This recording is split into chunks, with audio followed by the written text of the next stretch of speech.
Alright, so I did a poll on Twitter asking what you retards wanted next in that tutorial, and basic Vegas effects won, so I'm going to show you how to do basic Vegas effects. And the first few are really simple. We got black and white, color corrector, color curves, Gaussian blur, pinch punch, and TV simulator.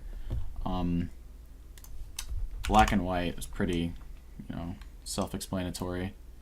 Oh yeah, this is the clip, by the way. I just put pan and crop on it.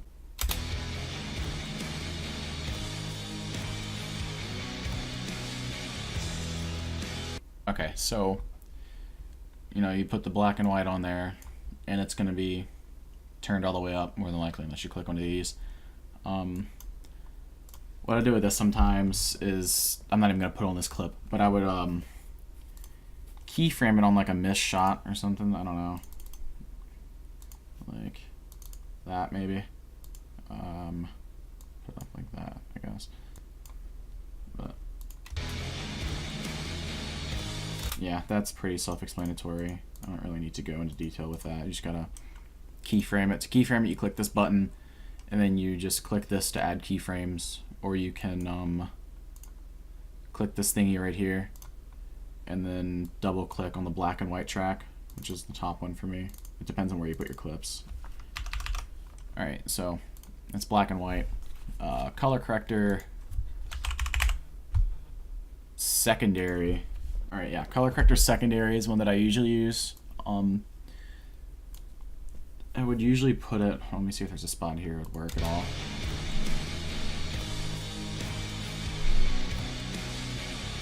No, there's no good spot for this, but basically what I do is I just keyframe the rotate hue portion, and I'll put like a keyframe here and here. I usually do it if it's like a bunch of flashes or something, or if it's like a scope effect. And then I'll put one keyframe directly in the middle, and then I'll click on the middle one, and I'll put the rotate hue all the way up. And what that does is it just switches the colors around and shit like that. Yeah, it's pretty cool actually. Color curves. I didn't even need to type that in. Okay, so this one also pretty simple. You click the animate thing right here to keyframe it, but you can actually make like decent CCs with this if you just like do that. It just makes the clips look a little better, in my opinion at least. That's without. What I like to do with this though is take apart like this, and also this leads me into something else. Right click here and then insert remove envelope composite level. That gives you this blue line, and it lets you adjust the brightness of the track. Usually what I'll do is I'll like start it up here, something like on a beat, and then bring it all the way down to like 50% ish, and then I'll go like 4 frames over and put it back to 100. And I usually pair this with color curves. I'll do something, I'll like put a default, like the default color curve thing on that shot where it starts to go down.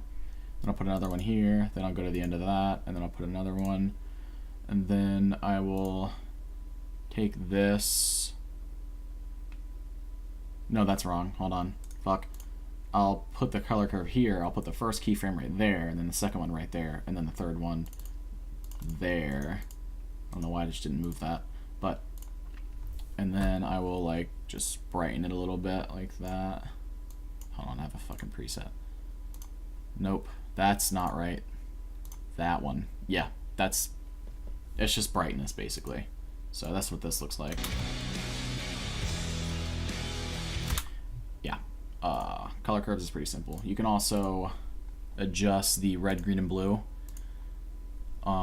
Don't fuck with the green because it just looks really bad when you mess with it, in my opinion at least. And just like put the red up a bit like that, and then put the blue up a bit, about the same.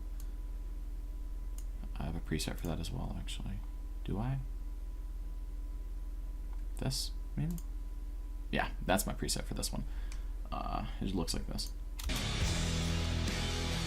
Yeah. So I can use that here, but Gaussian blur. Alright, this looks like a decent spot for Gaussian blur. Just put the default on it, you know, the drill. Put these to 0. You can keyframe both of these, but I usually just like to do the horizontal one. Put a keyframe there, put one there in the middle, and put another one here. Then go to the middle one and just put the horizontal range up a little bit. Not that fucking far, like 0.015 maybe. And it just does this. I'll pre-render it in good quality so you know what it actually looks like. Yep, looks pretty cool. 1 second.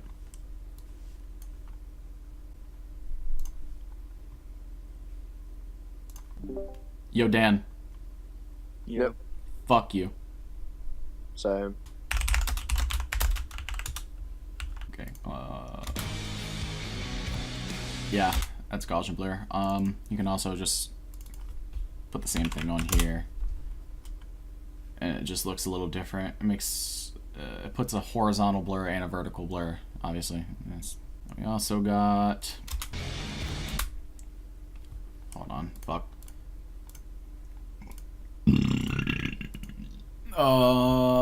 Pinch punch. Pinch punch is also really easy and really cool. You see it a lot in like literally everyone's videos. What I like to do here is put a keyframe right when he gets into the scope, and then go over like 5 frames, pick another keyframe, and then this is kind of weird, but put another keyframe over here, then one right here. No, wait, no, that's wrong. Don't put the one here yet. Put this one, I usually do -0.3, and then I'll put that, I'll right click that keyframe, I'll put it on slow, and then I'll take this one right here, put it on linear, and then go over like 4 or 5 frames, and then put the restore keyframe there. So what this looks like.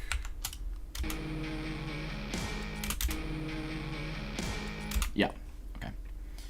I usually pair that with like Flicker or Earthquake or something like that. TV simulator. Put reset to none on here. And what I like to do is put the detail zoom on 1.6. You'll see what that does in a sec. So click animate. Put the 1.6 before you click animate. And then, you know, make a keyframe like right here, like I'll show you what I'm doing. I'm gonna put the effect like right there on this sync point. Yeah, so what I do is I have this preset. You can copy it if you want. I don't give a fuck.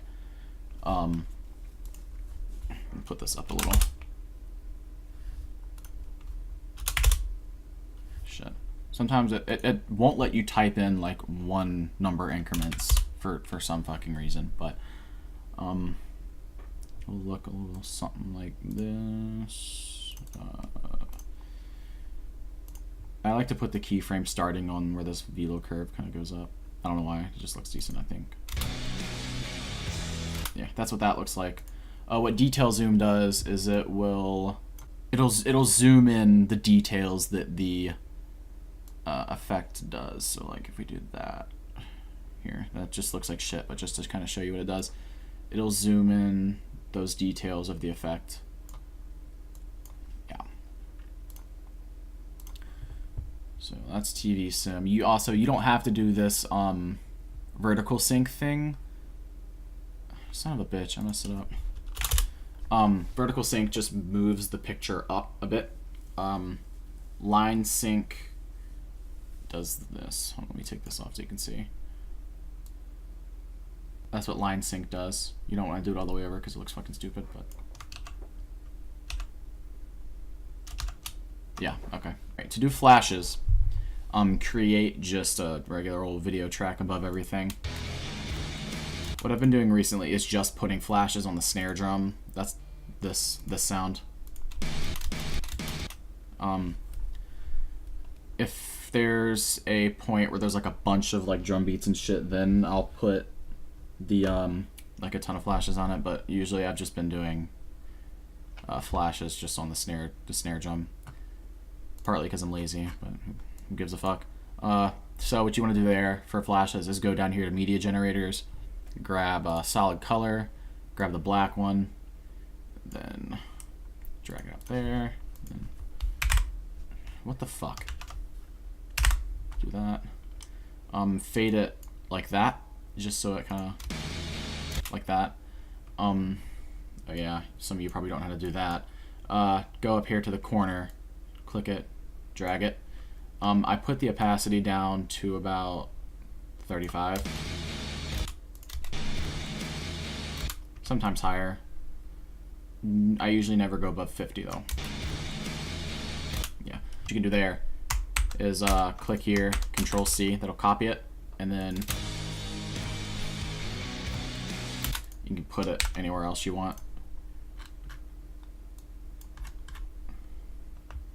I also don't like to put it on the gunshots, because sometimes it'll, if I have any effects on the gunshot, it'll kind of like take away from that effect, and it'll, yeah, okay, that's what this looks like. I'll pre-render it because my PC's garbage. Or not pre-render, RAM preview. I know someone's gonna fucking yell at me for that.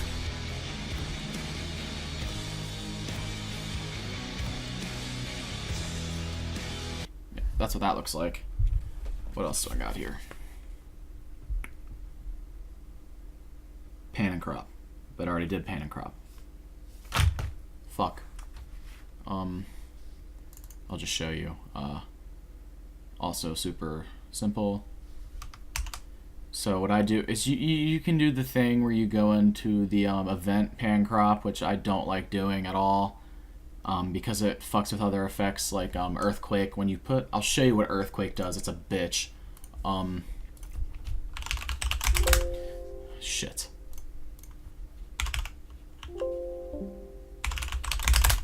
Yeah, earthquake. That will ruin what you have here. So if you go through a whole video and you put pan crop on this, and then you go back and you do earthquake, it will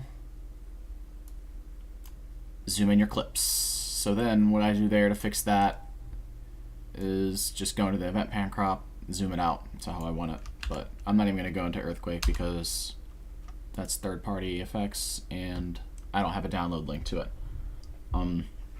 Anyways, pan crop. Click this thing. It should say, if it would show up, hold on. Well, it's not showing up. Just click this button.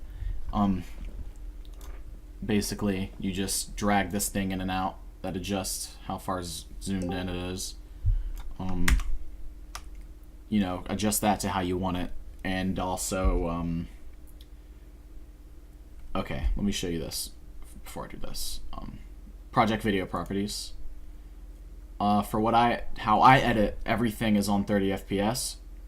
Probably should have specified that earlier or in the other video, but yeah, put it 30 FPS or 29.97. It doesn't make a difference. Also, if you're doing a 25 FPS edit or 24 or 23 or whatever, put it on the FPS you want before you start editing. What was I saying? Oh yeah. So what I do here is I really don't want to have to redo this, and I'm not going to. But what I'll do is I'll get the pan crop how I like it, I'll get the zoom how I like it, and I'll go through all of these points, and I'll just make the marker, or not the marker, the keyframe on it. And then once I'm done with all these keyframes, I will just go to each and every one of them, and I'll go 3 frames to the left, 1, 2, 3, right click, restore. Simple.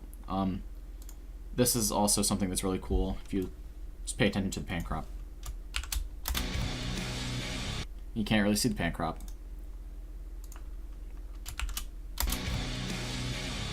Yeah. So you see how it comes out right here, and then it goes back in and restores right there. To do that, it's similar to the way I did the pinch punch. I would just have my keyframes if I were to just like do a normal like just screen pump, and then I would put this on slow. Then I would make a keyframe here, put it on fast, and then take this back off of slow, put it on back on linear. Hold on.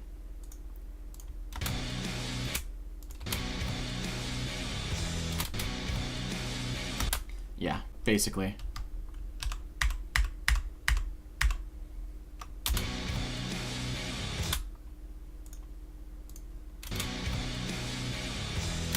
Yeah. So, what else? Black bars. Black bars.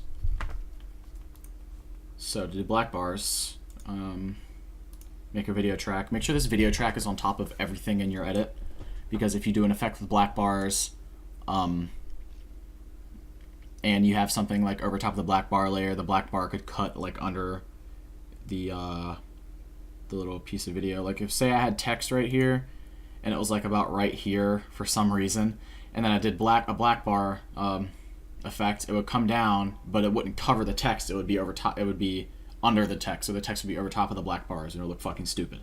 So make sure your black bar layer is on top of everything. Go to media generators, solid color, and you got to get a white one.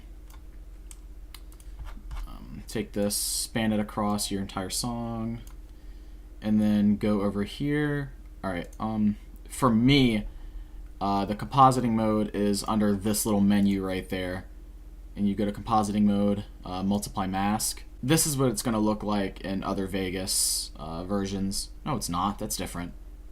Anyways, just hover over it. Hover over the buttons you have on here, and it should tell you which each one is, except for fucking pan and crop for some reason. Oh, there we go. Track motion. That's what that's supposed to be. Anyways, I don't like it being there. So, taking it off. But what you do here is you go to your compositing mode. So to do a black bar effect, let me find a spot where it would look good. Look good here. So right click this, go into your video event pan and crop. You don't have to worry about earthquake fucking up your pan crop here, because if you put earthquake on your black bars, you're retarded. So make a keyframe where you want the black bar to come down. If you don't know what I mean by that, you'll see in a second. Go over. It's about like right here, I guess, where your velo curve is. That's what I would do at least. Make another keyframe. The reason I didn't press the keyframe button is if you're not zoomed in far enough, it won't make a keyframe. So I just right-click restore. Then I would right-click restore right there, and then put the two first ones on slow. If you put this one, you can't put this one on slow, but it's not going to do anything.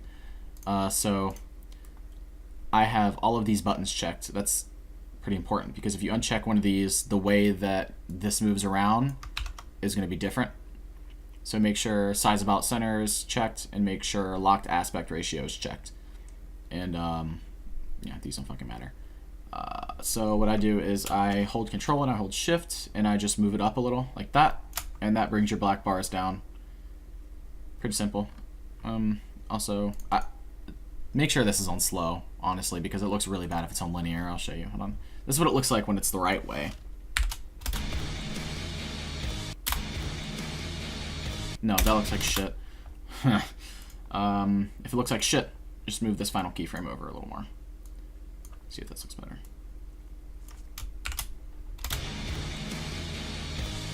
Yeah, that looks a lot better. But if you have it on linear, it's going to look like this. Yeah, I think that looks terrible. I think that's all.